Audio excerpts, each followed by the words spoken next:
Shalom, all praises to Yahweh, Ba'Shem Yahushua, Ba'Shem Harakah Kadash, the bonus that elder apostles of great millstone that rule well, and Shalom to the brothers in the way concerning truth. Um, yeah, it's funny, you had since become a topic again with the wildfires, when the wildfires were going on in California. Talk about, smart cities, 15-minute cities, and basically, that fire kind of being used to kind of clear the way for that to be set up. And you had, I remember, what mentions in the article, you had like a one in Canada. I remember that one being set up, and this one, I think maybe they reported on it before, but it's kind of been in the cut for a minute. But these smart cities being set up where they have essentially, those all everything kind of connected in a network, connected through internet connections and whatnot, and RFID and these different technologies, all linked up. And that's something that's been developing, and it's kind of like the technology's been used already, because it's like a big one is for, you have like the Amazon in the UK, I think they're called Amazon Go stores, where you don't even have to like scan the shit on the way out. You just tap the phone or your card or whatever, and then you walk out. And then you walk out.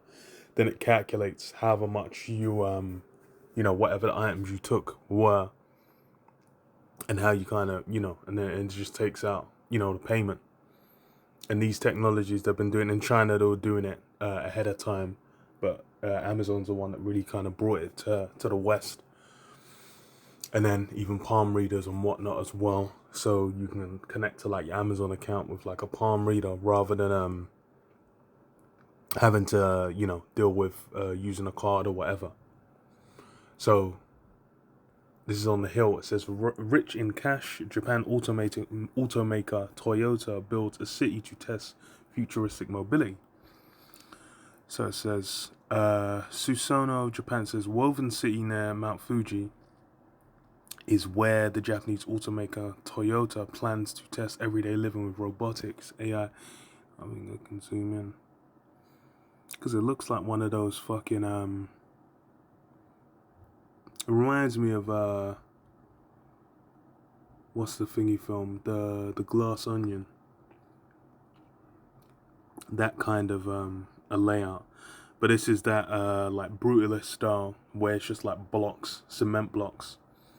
And then you had like, it's funny, I remember during the pandemic you had like the push of like the brutalist style, just those big concrete buildings with like plants over them, and people saying, oh, it's so beautiful, blah blah. But then that's all kind of pushing that mindset of those new kind of structures, new kind of what they called like building plans or whatnot, or schemes for cities, where you'll kind of have everything. You have the apartments above, then lower level will be like shops, all kind of amenities you need, those 15-minute city setups.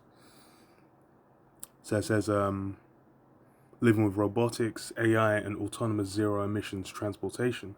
Daisuke Toyota, an executive in charge of the project from the automaker's founding family, stressed it's not a smart city. And it's funny because, why is he specifying it's not a smart city? Because they know the stipulations attached to being a smart city. That's something that's being developed, with particular goals in mind. And a lot of what people look to is like with the WEF, you'll own nothing and be happy. It's basically setting up that kind of a situation, a scenario. So it says, we're making a test course for mobility, so that's a little different. We're not a real estate developer, he said Saturday during a tour of the facility where the first phase of construction was completed. The AP was the first foreign media to get a preview of the $10 billion woven city. The first phase spans 47,000 square meters, roughly the size of about 5 baseball fields. When completed, it'll be 2,940,000 square meters. So like what, 6 times as big roughly. It says built on the grounds of a shuttered Toyota Motor Corp auto plant. It's meant to be a place where researchers and startups come together to share ideas, according to Toyota. So it's and then this is what ambitious plans for futuristic cities have spluttered or are unfinished, including one proposed by Google's parent company Alphabet in Toronto, Neom in Saudi Arabia, and a project near San Francisco, spearheaded by a former Goldman Sachs trader, and Masdar City next to Abu Dhabi's airport. And I think the one in Saudi Arabia and even the one in Abu Dhabi, I think both of those had what was it, difficulty kind of like trying to draw people in to stay there. And then the one in Toronto, I remember hearing about it, but then it kind of slowed down. But I'm not sure if anything in particular. It might, it might still be in a work. This shit just kind of popped back up and like, yeah, we finished it. So you never know. So Woven City's construction began in 2021. All the buildings are connected by underground passageways where autonomous vehicles will scuttle around, collecting garbage and making deliveries. So yeah, it's and even that all connecting underground as well. These things is pushes all these things. What's the goal of having all these things together? That it's essentially having it all like linked in to a network where all these things are trackable, all traceable, and all measurable. Because why is Esau trying to exercise that level of control like the Most High has? That's really what he's trying to push forward. Because there's what making deliveries. No one is living there yet. The first residents will total just 100 people, called weavers. They're workers at Toyota and partner companies, including instant noodle maker Nissin and Daikin, which manufactures air conditioners. Coffee maker UCC was serving hot drinks from an autonomous drive bus parked in a square surrounded by still empty apartment complexes. The city's name honors Baba. Okay, so skip down. Because there was Tokyo officials acknowledge it doesn't expect to make money from Woven City, at least not for years. Keisuke Konishi Auto, analyst at Quick Corporate Valuation Research Center, believes Toyota wants to work on robotic rides to rival Google's Waymo, even if it's building an entire even if it means building an entire complex. So it's kind of pushing forward all those same ideals and those same goals. Because why? These things being pushed forward. It's all about kind of getting the minds of the people, having all those things connected. It's just like how in London, like Oyster cards and contactless, especially after the pandemic, pushing those things forward to where it became all interlinked. Where rather than having an Oyster card to go when you travel on the underground, you just use your contactless card. Yeah, you don't have to waste time going to the machine to top up. You get on the buses, same thing. And then even when making payments in general, like people used to care about what do you call it?